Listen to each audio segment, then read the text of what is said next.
I'm getting thousands of messages and everything about Gypsy. So the truth is, when she called a couple months ago, we totally worked things out. She invited me to her party, and then 2 days later, she uninvited me. I don't know why. I don't know what I did. And I'm just in the dark as everybody else. But I'm praying and hoping that she gives us time, because I feel like I've done nothing but support her and love her, even whenever I was not feeling like things were fair to me.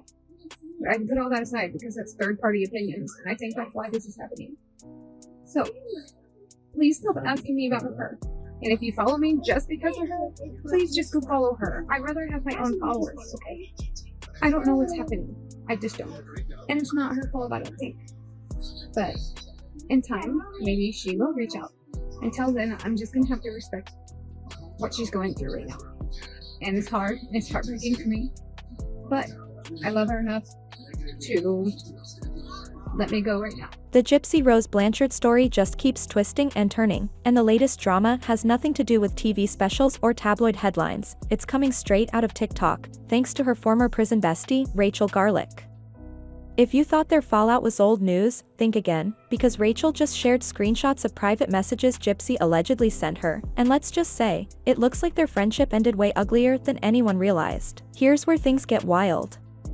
Back when Gypsy and Rachel were both locked up, they became inseparable. They weren't just passing time together, they actually built a bond that carried on even after Rachel got out.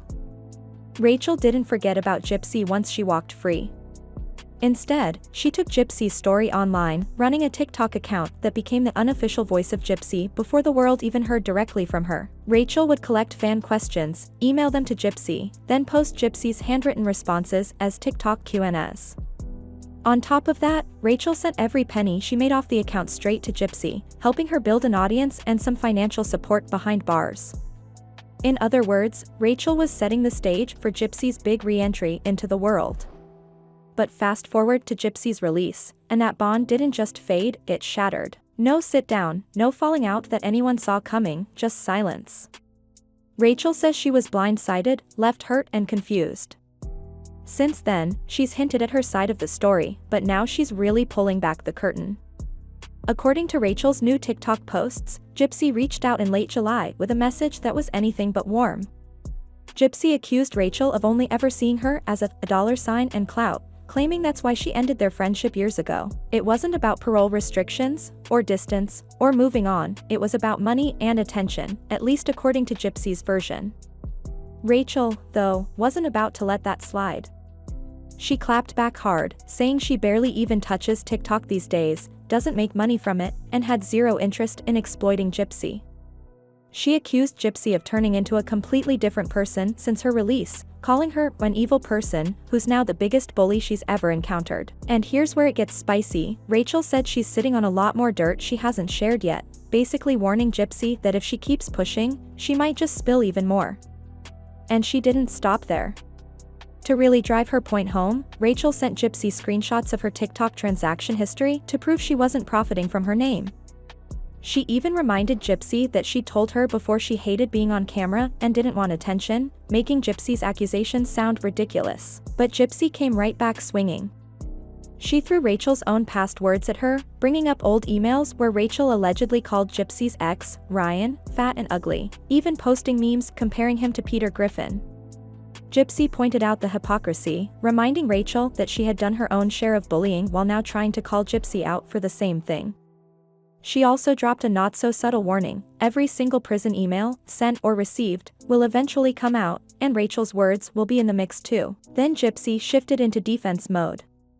She reminded Rachel that she couldn't contact her after prison because her parole literally banned interaction with other felons.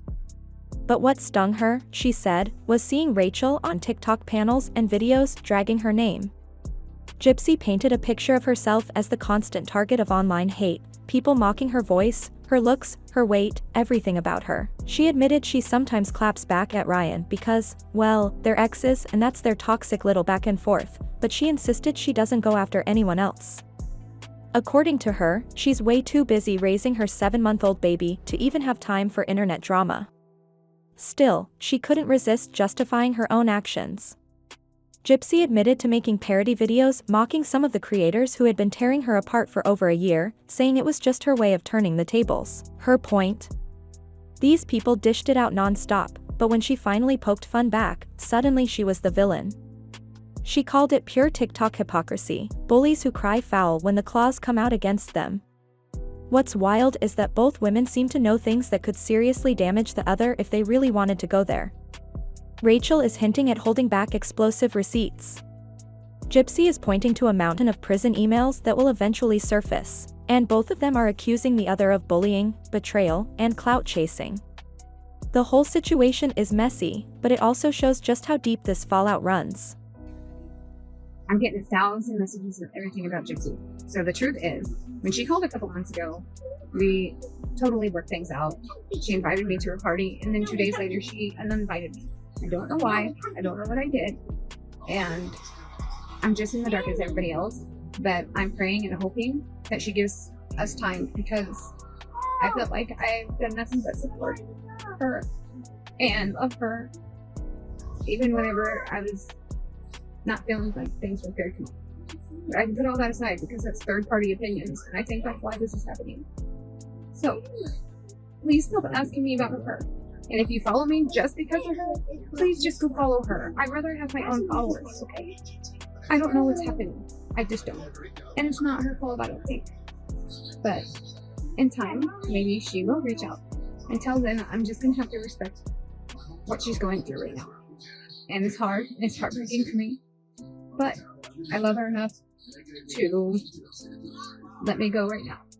These weren't casual acquaintances, these were two women who shared some of their darkest years together behind bars.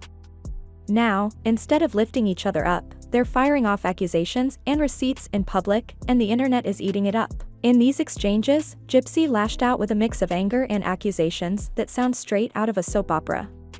She told Rachel that the people trashing her online don't matter because they don't feed her, don't finance her, don't fuck her, and that their karma is in God's hands. But then she dropped something shocking, claiming Rachel once asked for her prison underwear to sell on the dark web. Gypsy insisted she was glad she never handed them over, painting Rachel as a mooch who was scheming for profit all along. Rachel clapped back immediately, calling the accusation ridiculous. She laughed it off, saying she wouldn't even know how to get onto the dark web, let alone try to sell Gypsy's underwear. According to Rachel, it wasn't even her idea, just something someone else once suggested. But she admitted she's not surprised Gypsy is twisting words, because that's what she does best. Rachel then reminded Gypsy of all the sacrifices she made for her, including turning down a lifetime offer for a Cellmate Secrets episode that would have paid her money, because she didn't want to cash in on Gypsy's pain or see the story twisted. And yet, she said, Gypsy has never once thanked her for any of it. The conversation only spiraled from there. Rachel accused Gypsy of being exactly like her mother Dee, turning her life and even her baby daughter into a cash cow, while manipulating and bullying people behind the scenes. She told Gypsy flat out that she's a terrible person who sold her soul for attention. To drive her point home, Rachel even sent Gypsy a screenshot of a video she made critiquing one of Gypsy's parody posts, saying, "Don't do things that give people ammo to make fun of you. Nobody's doing that to me, so maybe ask yourself why it keeps happening to you." Gypsy, in turn, doubled down, saying she didn't care about likes or views because she had already deleted her TikTok with 9.4 million followers. She insisted she doesn't need to broadcast every good deed to be a decent person, unlike Rachel, who she accused of always needing validation. And then, just like that, one of them hit the block button, cutting off the argument cold. But here's where things get even messier. The original message Gypsy sent to Rachel on July 22 wasn't random. It came right when Rachel was publicly trying to sell text messages with Ken Etcher to raise money to send her son Jojo to camp. That timing has fans speculating Gypsy's real issue was jealousy or embarrassment over Rachel getting attention in connection to her name again. After all, this wasn't just any friend. Rachel's kids were supposed to be Gypsy's godchildren, and Rachel even named one of her daughters after her. Their friendship clearly meant far more to Rachel than just clout, which is why the sudden cold shoulder stung so deeply. What makes the story even murkier is that Gypsy hasn't been consistent about why she cut ties. Last year, when a fan asked her about Rachel on YouTube, Gypsy said they just grew apart, and hinted that Rachel was hanging around scandalous people. But now, she's rewriting the story, first claiming it was because of parole restrictions, and now suggesting it was about clout chasing and betrayal.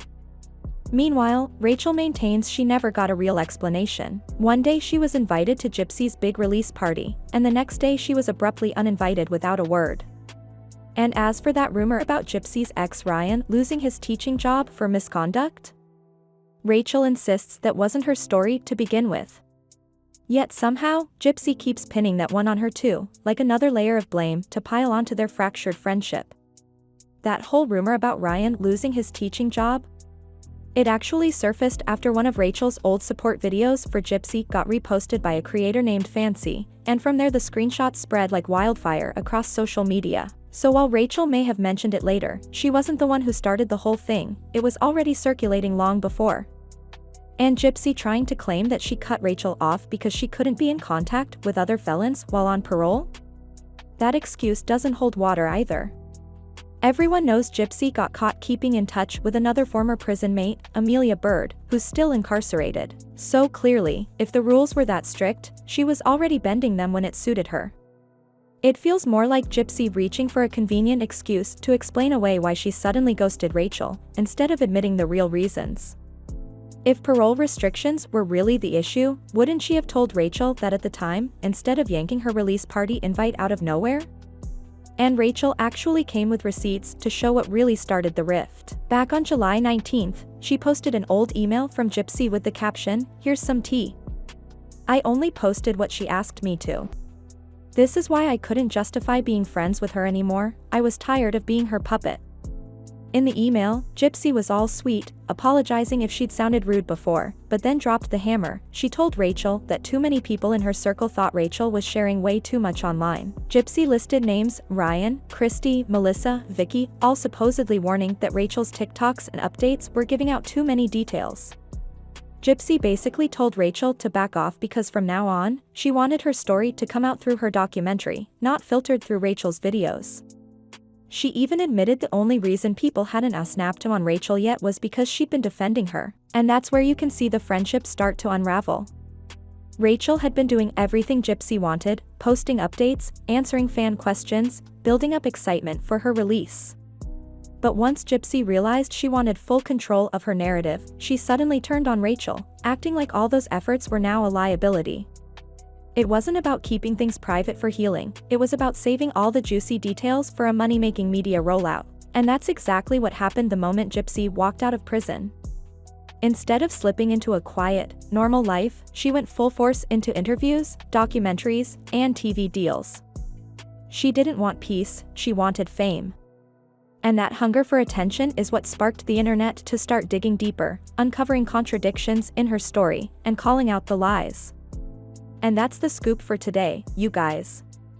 This whole Gypsy and Rachel situation just keeps getting messy the more you dig. Drop your thoughts down below, I want to hear what you think about all this. Don't forget to like, subscribe, and hit that bell so you don't miss the next round of tea. Until then, stay tuned, there's always more coming.